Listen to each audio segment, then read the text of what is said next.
Som formand for naalakkersuisut til dette pressemøde, velkommen status omkring naalakkersuisut. Demokraterne har meddelt, at det vil trække tilbage fra koalitionen, og det er desværre en ærgerlig nyhed, og nu er vi et koalition med mindretal. Der har været nogle store indsatser. De sidste 2 år har der været nogle store projekter, og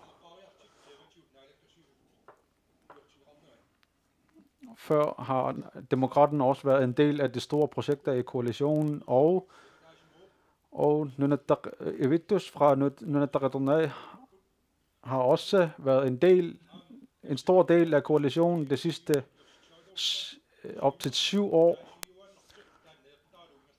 Og vi har haft kun én retning i koalitionen, og det vil jeg sige tak til foregående og nuværende koalitionsparter.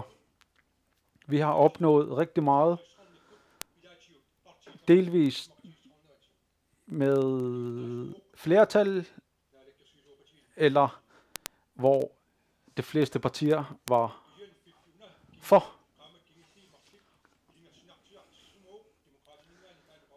De sidste måneder har været nogle udfordringer med samarbejdet med demokraterne, hvor man er usikker på, hvilken retning man vil tage, og demokraterne ønskede at tage en anden vej, og derfor stillede spørgsmål omkring vores samarbejde i forhold til koalitionsaftalen. Koalitionsaftalen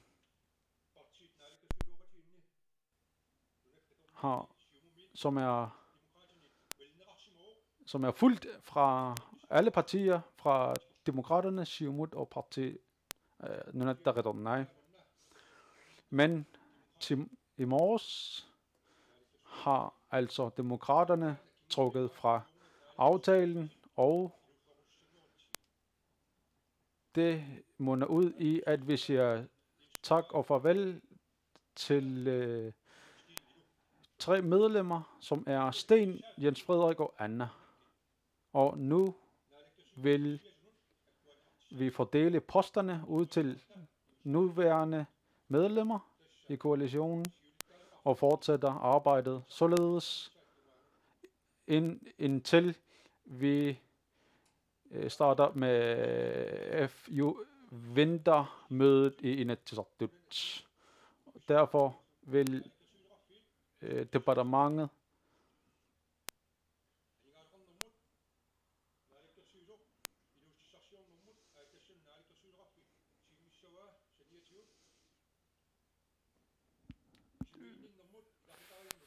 naalakkersuisut for finanser vil have arbejdsmarkedet.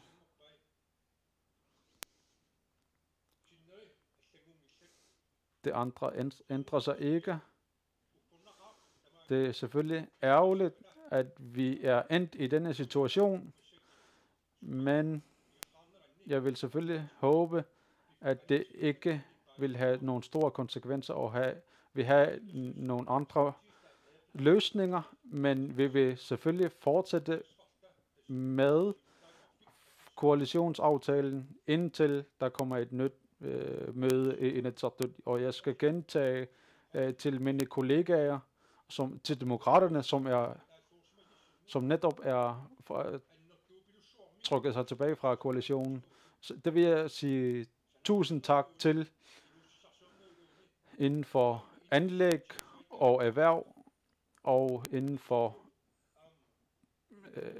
forholdene i befolkningen. Og det samme kan vi ikke ignorere.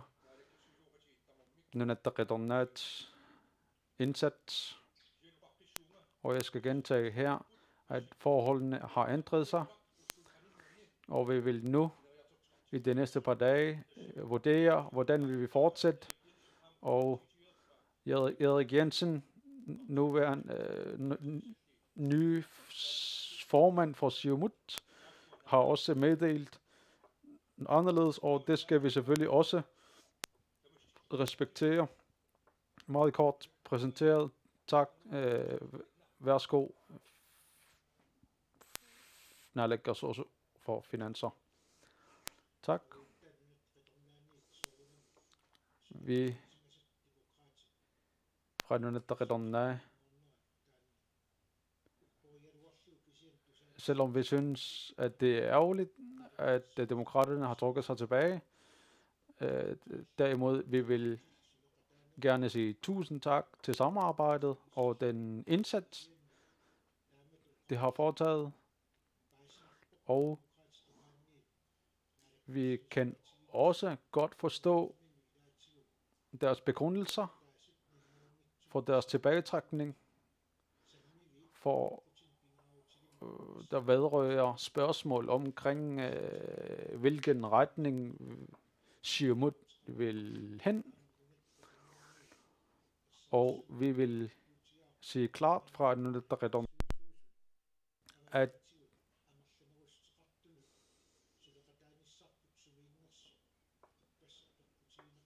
vi stillede også det samme spørgsmål omkring samarbejdet som et mindretalskoalition over for oppositionen. Og vi kan heller ikke være med til en aftale, hvor IA og Siumut er med.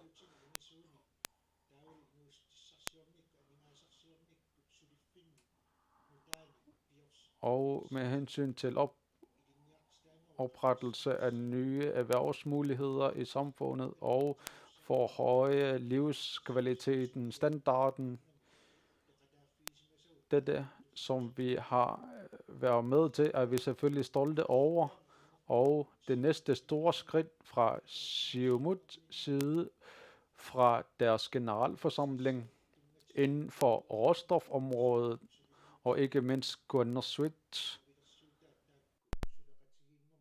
omkring samarbejde, ser vi selvfølgelig også som en forhindring i samarbejde, og det samme med lufthavnsanlæg.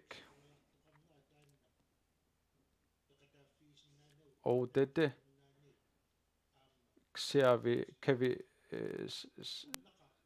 skal vi heller ikke være en del af, og det er ærgerligt, at der er ellers en masse fordele med koalitionsaftalen, selvom det ikke er det bedste for alle, men det er nogle mål, som er baggrund for koalitionen. Og selvom vi synes, det er ærgerligt, at demokraterne trækker sig tilbage, tager vi det som en efterretning. Og vi skal selvfølgelig afvente, hvad Inatsisartut vil gøre ved møde. Og jeg vil også sige tak til formandens melding lige før. Og de sidste projekter, som vi har opnået de sidste 6-7 år. Og med hensyn til bekæmpelse og arbejdsløshed, som har været meget klar, og det er vi meget glade for, at vi har kunnet fuldføre, og det siger vi også tak til for. Vi siger tak til Vitus. Og jeg kan sige, at den status, vi er i, kan vi selvfølgelig præsentere en masse ting, vi har opnået, og vi har selvfølgelig stabiliseret forholdene inden for virksomheder og selskaber, som er ejet af selvstyret, og vi har iværksat og købt nogle nye helikopter, som kører ud til de andre distrikter, og jeg kan ellers nævne rigtig mange succeser inden for selskabsområdet, men det er jo ikke alene os, der har arbejdet med det. Dette har vi opnået i samarbejde med koalitionsparterne, og lige nu er vi fuld i gang med nogle store anlæg inden for lufthavnsområdet og råstof, og vi er fuldt i gang med at planlægge nogle andre lufthavnsprojekter. Det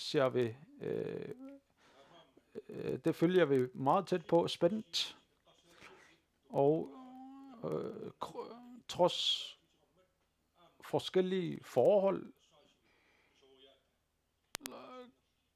kan jeg også godt forstå Vitus' og Jens Frederiks reaktioner, men det seneste 5 års økonomisk udvikling har kørt rigtig godt, og der er stort fald i arbejdsløshed. Vi har ordnet med økonomiske konsumtioner fra 2005, og vi har også indført muligheder for e-learning i uddannelsen, selvom nogen siger, at vi ikke har opnået noget.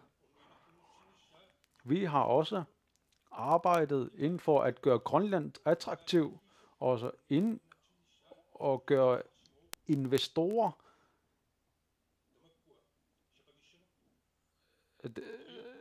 gøre Grønland attraktiv for investorer. Dette kan vi ikke bare ignorere. Man kan først opnå noget, efter man har arbejdet for det. Vi skal nok se, hvordan man vil løse udfordringerne, nu til dags udfordringer. Men lige nu befinder vi os i et svær situation, hvor vi skal beslutte et valg med hensyn til at have nogle retningslinjer inden for naalakkersuisut, men det er selvfølgelig arbejder vi inden for lovgivningen, og de seneste meldinger har der været nogle meldinger, hvor folk siger, at koalitionen og naalakkersuisut ikke følger lovgivningen. Det er ikke tilfældet.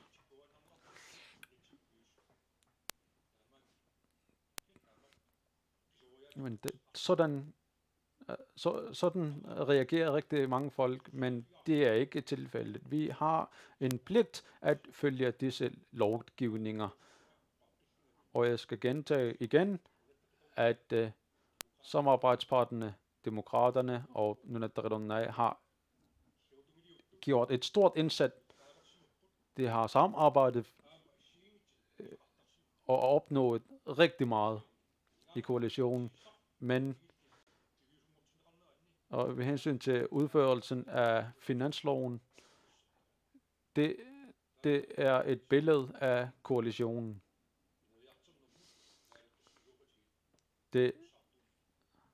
Koalitionen støtter udviklingen i landet.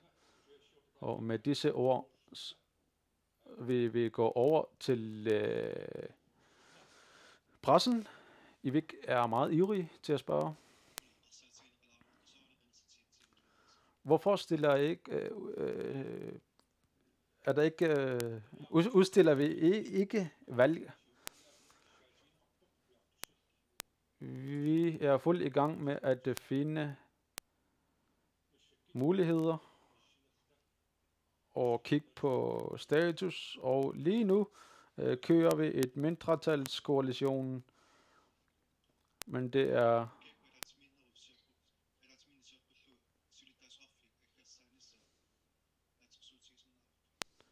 kan vi forestille os, at formandskabet vil udskrive valg inden Inatsisartut-mødet. Det er op til formanden. formandskabet. Vitus, du nævnte, at du godt kan forstå demokraterne, men lige nu sidder I stadigvæk i koalition og støtter Siumut. Hvordan skal dette forstås? Nuværende naalakkersuisut er ikke endnu blevet en egentlig opposition med flertal, men det flertal er blevet indstillet i kraft af demokraternes tilbagetrækning. Og fra Inatsisartuts beslutning vil vi først finde ud af, hvordan tingene vil udvikle sig, og der er stadigvæk en masse ting, som skal vurderes, og hvis vi kigger på, hvad vi indtil videre har opnået, kan det kun siges, at med hensyn til projektet med Kuannersuit er lige nu i høring, og deraf vil man behandle ansøgningen. Og dette proces ifølge lovgivningen ikke bare som sådan indstilles. Og folk siger, at det skal udsættes, men vi i koalitionen arbejder inden for lovgivningens rammer, og vi synes ikke, at det er på sin plads at stoppe en høring. Det synes jeg er en uansvarlig ting at gøre. Og med hensyn til anlæg inden for lufthavnsområdet, hvor man vil bygge lufthavne i Ilulissat Nuuk og Qaqortoq, ser vi selvfølgelig ikke denne melding som en tryggende, også i forhold til de investeringer, der er blevet foretaget. Og hvis disse ting skal løses, så er der kun et mulighed, og det er at udskrive et valg, men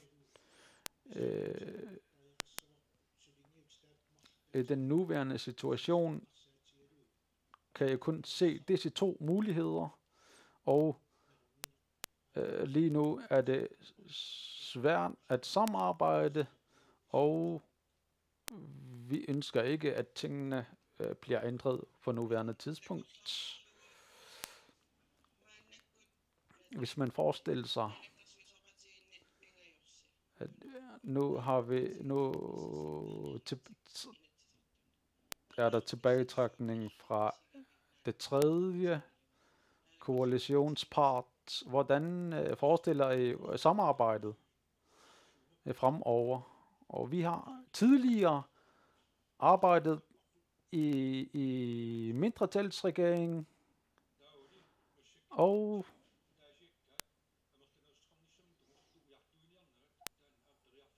det er selvfølgelig en mulighed for de andre partier at danne en flertalspart, men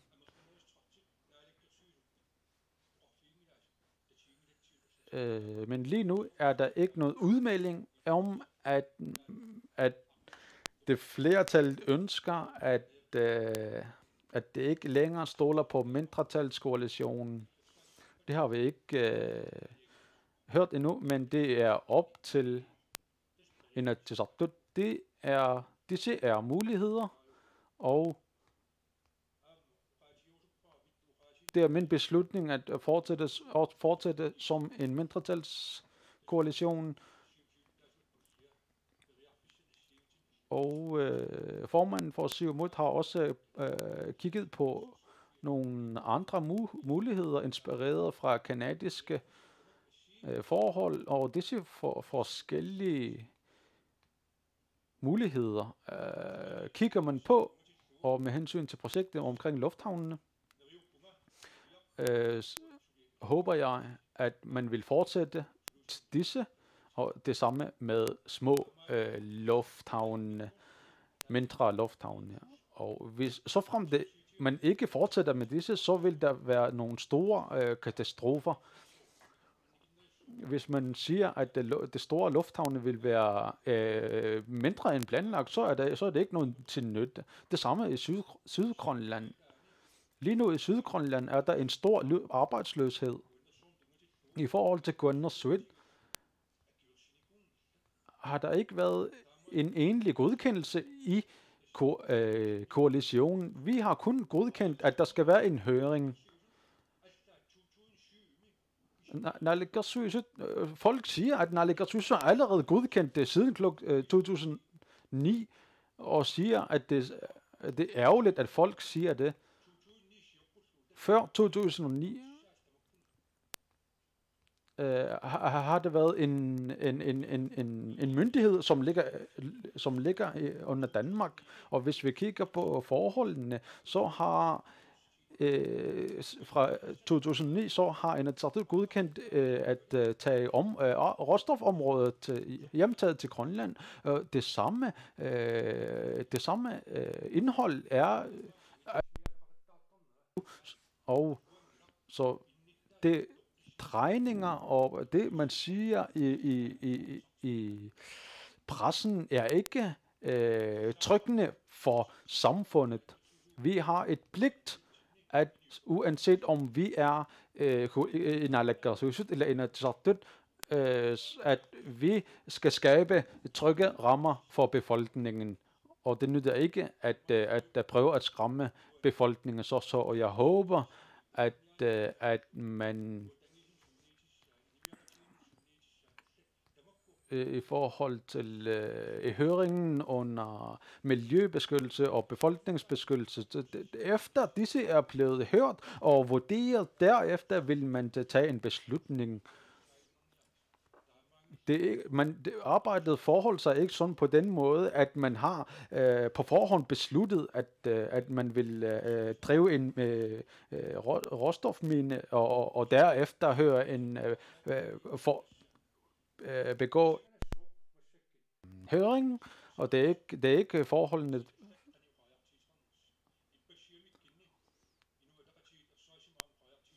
Inuit Ataqatigiit har også meddelt, og det samme med Naleraq, at der skal udskrives valg, men lige nu kan det være, at der kommer nogle nye meldinger efter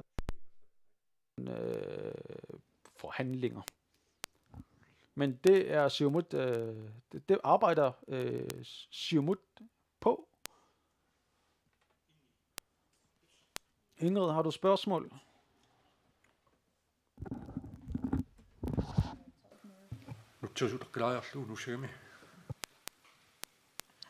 Ja, okay. Okay. Du nævnte, at det ikke var muligt for jer i Nunatta-Ridonnai at indgå, hvis IA også var med. Kan du uddybe det lidt?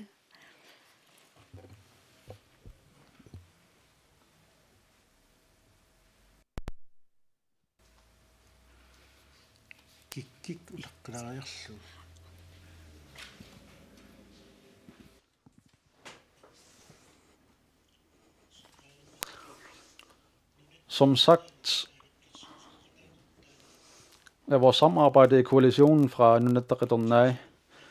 Dem vurderer vi selvfølgelig et godt samarbejde, så for vi kan være en del af samarbejdet, men deraf fra koalitionsaftalen, hvis man vil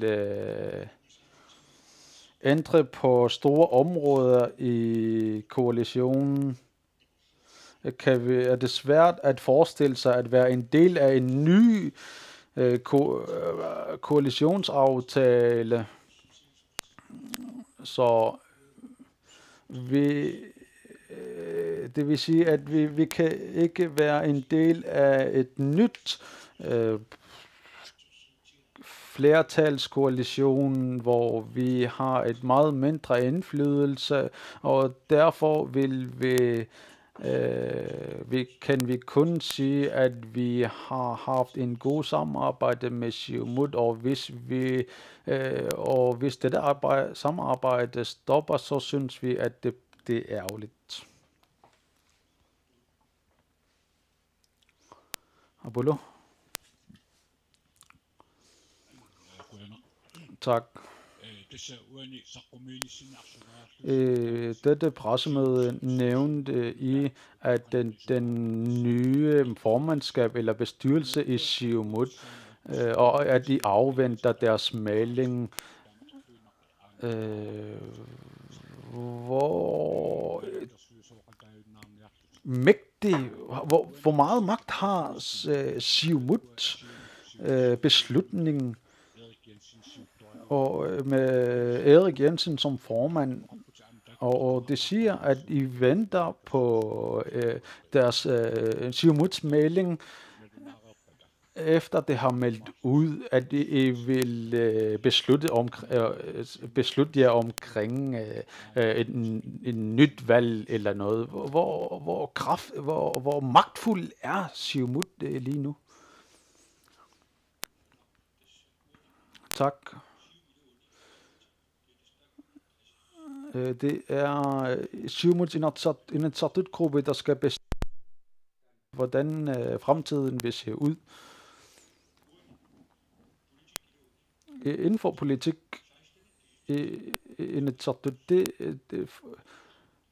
vejen er, at den, der kan tælle til 16, er dem, der bestemmer.